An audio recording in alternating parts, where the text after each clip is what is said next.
good, everybody? So we're going to take a look at this video today. The unwanted horse who saved Japanese horse racing. Yes, it is another Uma video. I've been trying my hand at a bit more Umamusume, seeing as though it seems everyone and their mother is playing this game at the moment. But we're going to take a look at what this unwanted horse is, what this lore is all about. Let's give it a sneak little watch-a-roo.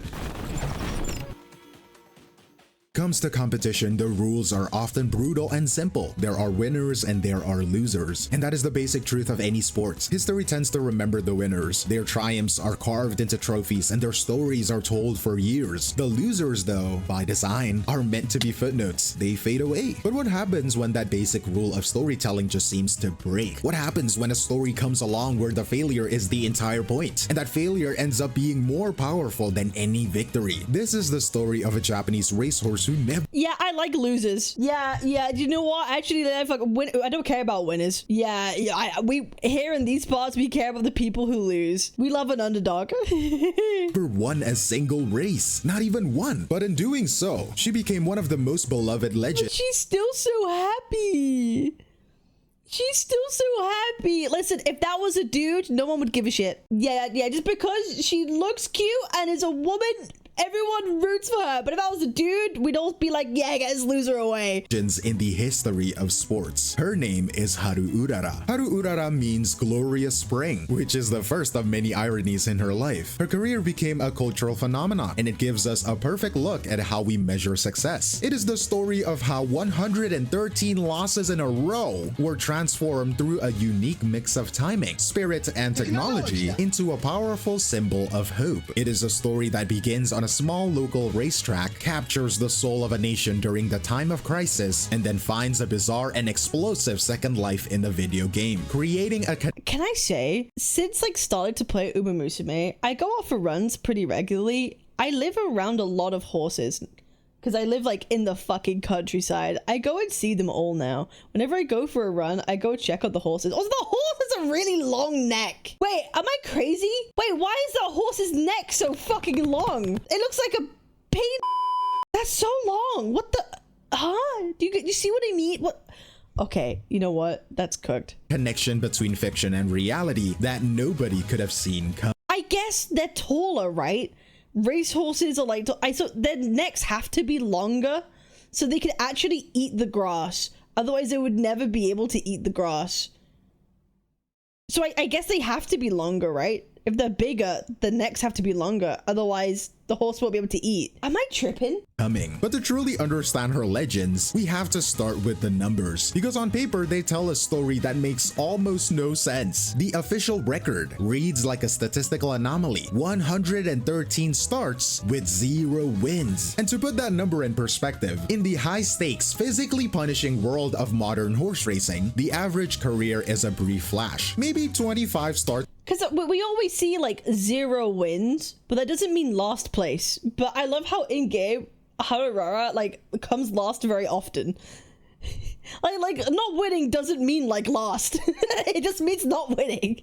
Before an animal is retired, and even the most durable champions, the titans of the sport, rarely see the starting gates 50 times. And to compete so many times is a testament to almost supernatural physical and mental resilience. It is a career of relentless taxation on bone and spirit. A 6-year maybe the reason they didn't win is because they raced him so much. God damn, what the fuck? Marathon in a sport of sprinters. To do it all without a single victory is what elevates her story from a curiosity to a profound mystery. So the immediate question is, how does a horse who never wins earn over 1 million yen? The answer lies in a quiet dignity of just showing up. In horse racing, the prize money, the purse, isn't a winner-take-all proposition. It is distributed among the top several finishers, and Haru Urara made her living in the margins by consistently trying her heart out. By occasionally battling her way into the 4th or the 5th place, she scraped together just enough to justify her keep. She was the embodiment of a blue-collar worker in a sport of aristocrats, earning her place not through brilliant victories, but through grinding, thankless persistence. This reframes her entire career. That's why they knew she was never gonna win, so they had to make her race more so she could earn her keep. That seems more like what's happened. This horse ain't winning. This fucking horse ain't winning, so we better just try as many as we can. It wasn't about failure, it was about a refusal to quit. Her trainer, Daimuneishi. I don't know about refusal to quit, more like, fuck, we gotta make money. Put her in races. The man who gave her the name, Haru Urara, saw this spirit clearly. He acknowledged that she could be difficult, but he famously said, "There are horses that don't try very hard." Haru Urara would always try till the end. In a world that quantifies value only in wins, he saw value in the effort itself. The final layer of this beautiful irony lies in her bloodline. She was not bred for mediocrity. Her sire was a decorated Grade 1 champion, a king in the turf, who had conquered Japan's most prestigious races. She was born with a blueprint of a champion in her blood, and yet when she was put up for auction as a young horse, so she got gene debuffed, right? She got the gene debuff. She got the she got the genes that they didn't need, bro. That's so unfortunate.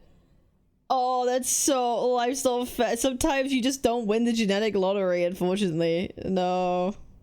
Nobody wanted her. She failed to attract a single buyer. Because she went unsold, the very farm that bred her had to train and race her themselves, unknowingly setting the stage for one of Japan's most unusual legends. Her destiny was not to rule from the throne her lineage suggested, but to become a symbol for everyone else, the ultimate underdog from her very first day. And this quiet, stubborn spirit of persistence would soon find itself in the center of a national conversation. But a story like this, a paradox of relentless effort without reward, needs fertile ground to grow into a legend. And Haru Urara's story found its moments in the early 2000s, landing squarely in the bruised psyche of a nation. To truly grasp why a perpetually losing horse became a national hero, one must understand the pervasive atmosphere of Japan's lost decade. This wasn't a sharp, sudden crisis. It was a slow, grinding stagnation, a quiet dread that settled over the nation after What is it? What is it? the dizzying economic boom of the 80s had evaporated. It was a prolonged era of corporate restructuring and shrinking opportunities, where the foundational promise of Japanese society, that unwavering diligence and loyalty to the system would guarantee a stable, prosperous life, had begun to feel like a cruel joke. Into this fog of collective anxiety, a single unassuming racehorse became a beacon. After her 80th consecutive loss in 2003, a local Did Japan ever really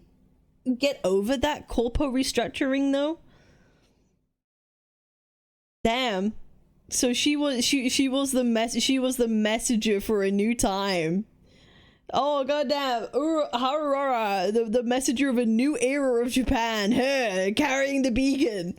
News story ignited a national conversation. She was given a name that in any other context would be an insult, but here became a title of a profound endearment. Makegumi no Hoshi, a shining star of the losing team. She became an avatar. Losing star? Oh, that's so sad. That's so sad. For everyone who felt behind. Her struggle was their struggle. Her refusal to quit. Her act of showing up to the track every single time, only to be defeated in the end, was a perfect heartbreaking mirror for a populace that felt it was running just as hard for just as little reward. Her on-track appearance only deepened this connection. She was instantly recognizable, often racing in a distinctive pink-colored horse mask, adorned with a cheerful, almost defiant. Oh, it's so cute. Hello Kitty patch? This touch of childlike innocence against the grim reality of her career created an image of a plucky Wait, I like how Glaive's referring to her as a girl, but the horse was a dude, right? We're just gonna call them all girls. All these race horses are women. Haru is a girl. Oh, really? IRL? Okay. She's a mare? Okay, bet.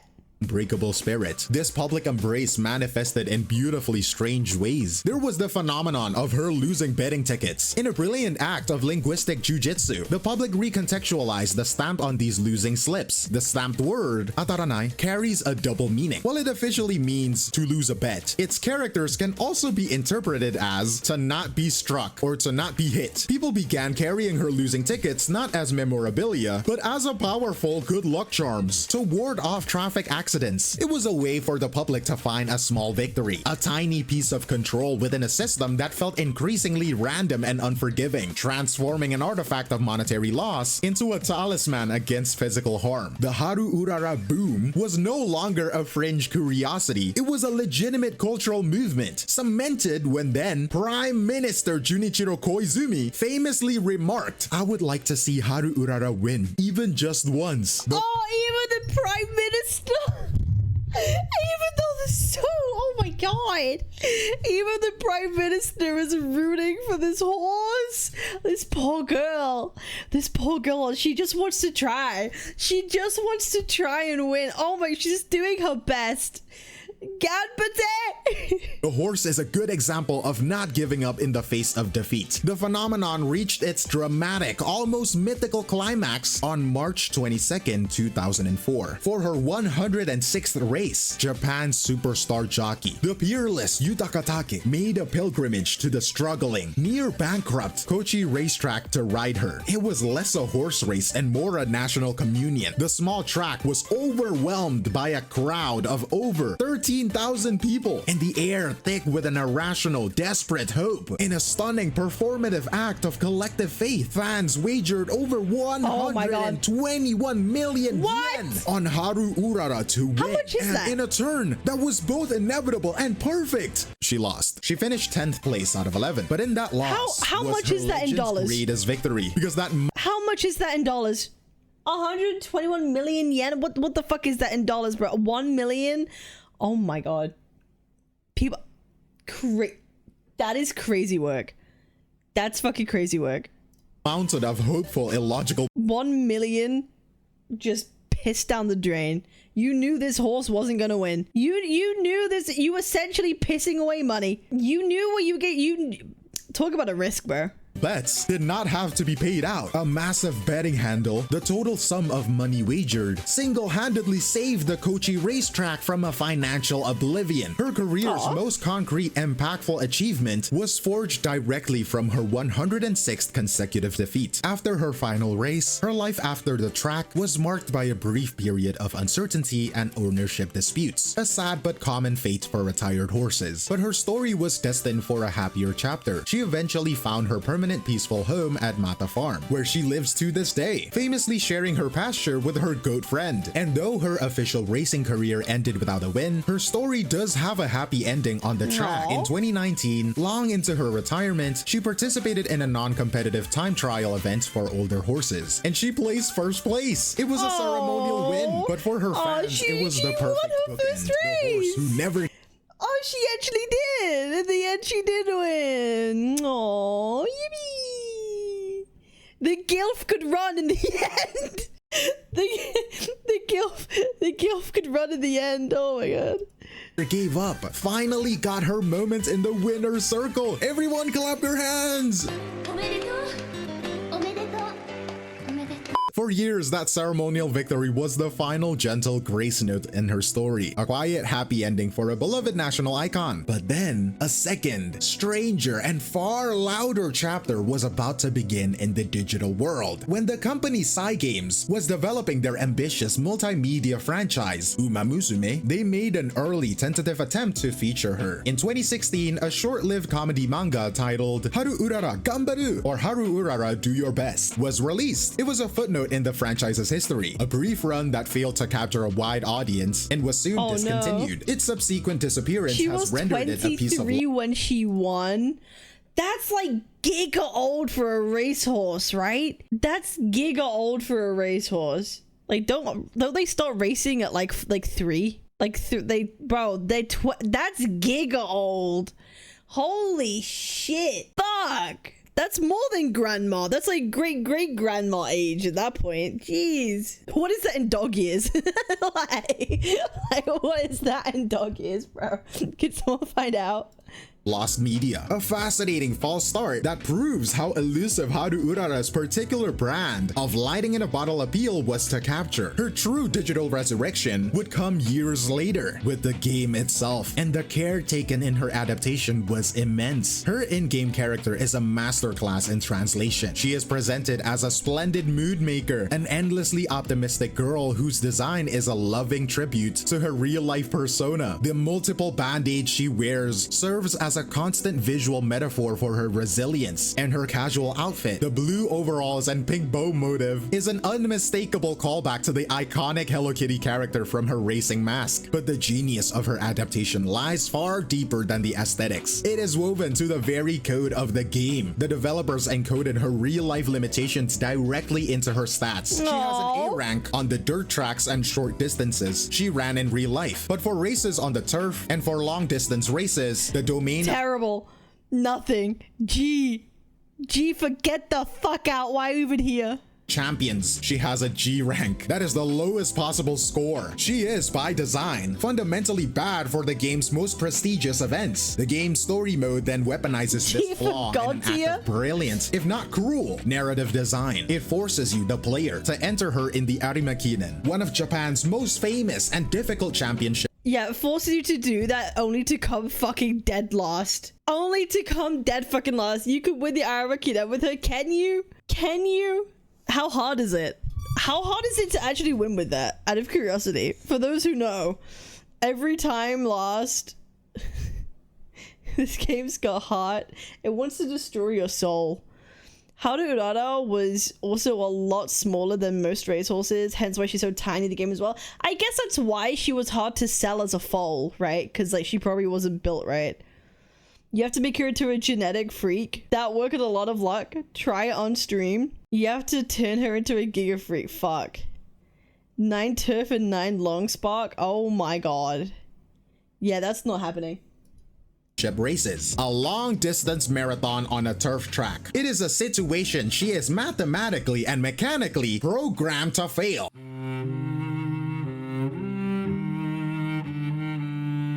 Oh. She tried. She tried.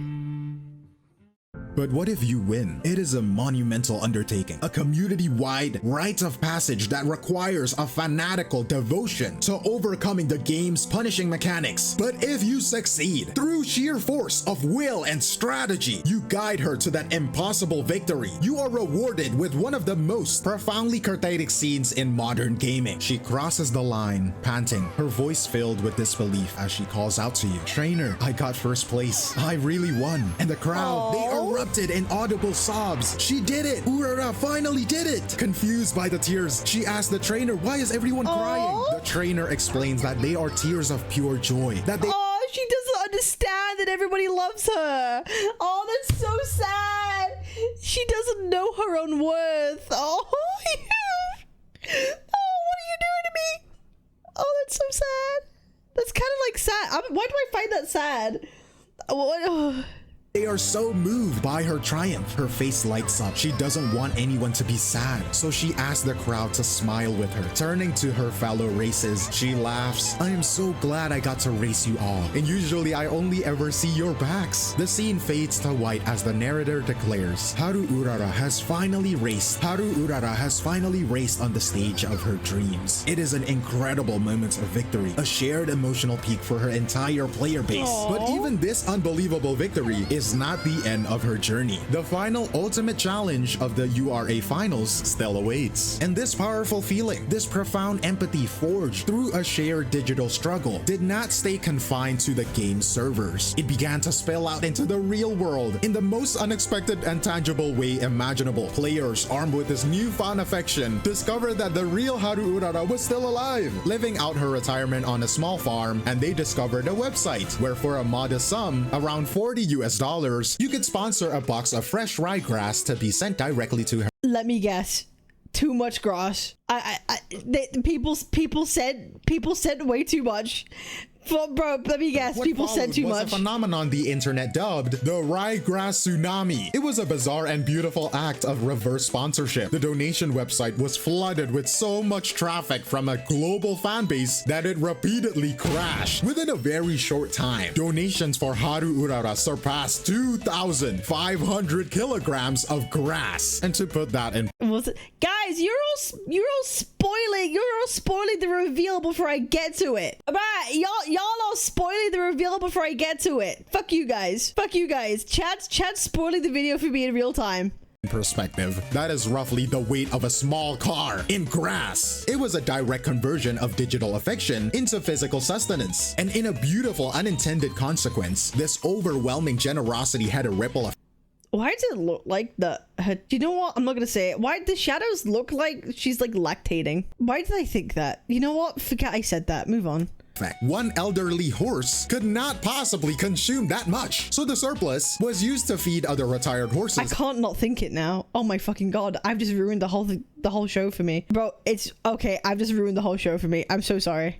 At the farm, the love for one digital character ended up supporting an entire real-life stable. This fan culture, however, doesn't just exist in grand, charitable gestures. It lives and breathes online. In a community built around shared emotion, it is a culture built on memes that functions less as jokes and more as artifacts of their collective journey. There is the powerful mantra, "She never gave up, so why should I?" which has become a genuine touchstone of communal encouragement, used by players as motivation for their own real-life struggles. And then there is the visual meme, a constant stream of wholesome fan art depicting the game character comically buried under, sleeping on, and eating from enormous piles of ryegrass. It is a humorous bless her. self-referential feedback loop where the community celebrates its own absurd and wonderful act of kindness. But this sudden global fame came with real-world complications. The small quiet farm where Urara resides was suddenly facing an influx of pilgrims from all over the world, all wanting to visit the living legend they had come to adore. This created a logistical nightmare. In response, the farm had to implement a strict reservation system, with slots that, when opened, filled up almost instantly every time. I mean, at least hey, that's a W for whoever owns her, right? Yeah, you don't have to pay as much for upkeep for basically fucking ever. Situation becomes so unique that the game's developer, Cygames, took the unprecedented step of publishing an official guide on their website titled Etiquette for Visiting Retired Racehorses. It was a list of common sense rules. Don't make loud noises, don't feed them unauthorized treats, that had to be formalized. It highlights the surreal logistics of managing a living media property and the fascinating blurry line that emerges when a fictional product— The game made people crazy for the IRL horses, bro. I wonder how many views, like, on like every platform, or like the old like horse videos of each of the racehorses got. Now everyone's playing the game. I want to see the increase in viewership. What happened? Haru and Rice Shower best duo, the one loved while losing and the one who hated the most for winning. Oh god. That has a direct and significant Wait, people hated Rice Shower? That's crazy. On a real, living being. It was a modern problem that demanded a very modern solution. But when you take a step back and absorb the whole sprawling, improbable story, you realize that Haru Urara's legacy was never truly about horse racing. It was built on something far more potent and far more human. Even though she is a horse, her story stands as the ultimate proof that success is not a synonym for victory, and that the most enduring legacies are often measured not in trophies or prize money, but in the hearts they managed to capture. In other words, she may lost the race, but she won our hearts. Her career is defined by two perfect paradoxical victories. The first was on the track at Kochi, where she saved her home for financial ruin by decisively losing her 106th race. The second came decades later, a victory achieved by her digital ghost, inspiring a global wave of generosity that provided real material comfort to the living animal. One victory born of defeat and the other born of fiction. And the true genius of Umamusume was not simply in retelling her story, it was in creating an interactive vessel for her spirit. A system where a new generation— I just do really like how they change the characters depending on their backstories. I just think it's so cute. They could not just— I think that's what makes this game like so like successful. Participate in her is their quest for attention to redemption. detail in that It regard. forged a powerful positive feedback loop between fiction and reality that is as rare. the devs must care about the horses that go into this, right? It must be a whole group of people who actually really give a fuck. And that's really cool. Because it's based in something in reality, it really must mean that, yeah, that the devs actually care more about what they're doing. And in return, hey, if people care about what they're doing, you're gonna make a better game, right? Right? They're gonna make a better game if the people around have something invested into it, you know? As it is beautiful, transforming passive empathy into active engagement. In the end, she was entered in 113 races that were on paper unwinnable, but the one unwinnable race she was in all along, the race for a permanent place in our collective memory, was the one she won in a land. The devs didn't do that though, the writers of the anime did. The game came before the anime, or the game was supposed to be before the anime initially, right? So that doesn't really make sense. Slide. They all probably were together in some way or form, right? Story is a quiet but profound testament that the true measure of a life is found not in the glory of the results, but the unwavering, indomitable, and glorious spirit of the struggle itself. This is one of the most fascinating and positive examples of a modern fandom interacting with its source material. It makes you wonder what the line is between appreciation and intrusion, and how other franchises could learn from this. I'm curious to hear what you all think, but that is all from me, Glee. Why is it coming out now? Well, the global release just came out, but it's been out forever in fucking Japan. Kyo, and I will see you in the next one. Cheers. Bye, Glaive! That was a nice video. That was a great video on Awa. We love that. We love that. We love the Hawa. Gold ship next. You guys want me to watch more? You want more lore videos? You want more Uma videos? I appreciate y'all. Make sure to like, comment, and subscribe. I'm live every single day on Twitch and on Kick. I'm loving diving into more of the Umamusume like world. I think it's pretty cool. I appreciate y'all. I'll see you on the next one. Peace. Twitch.tv/Captain Cabinetz, Captain Cabinetz.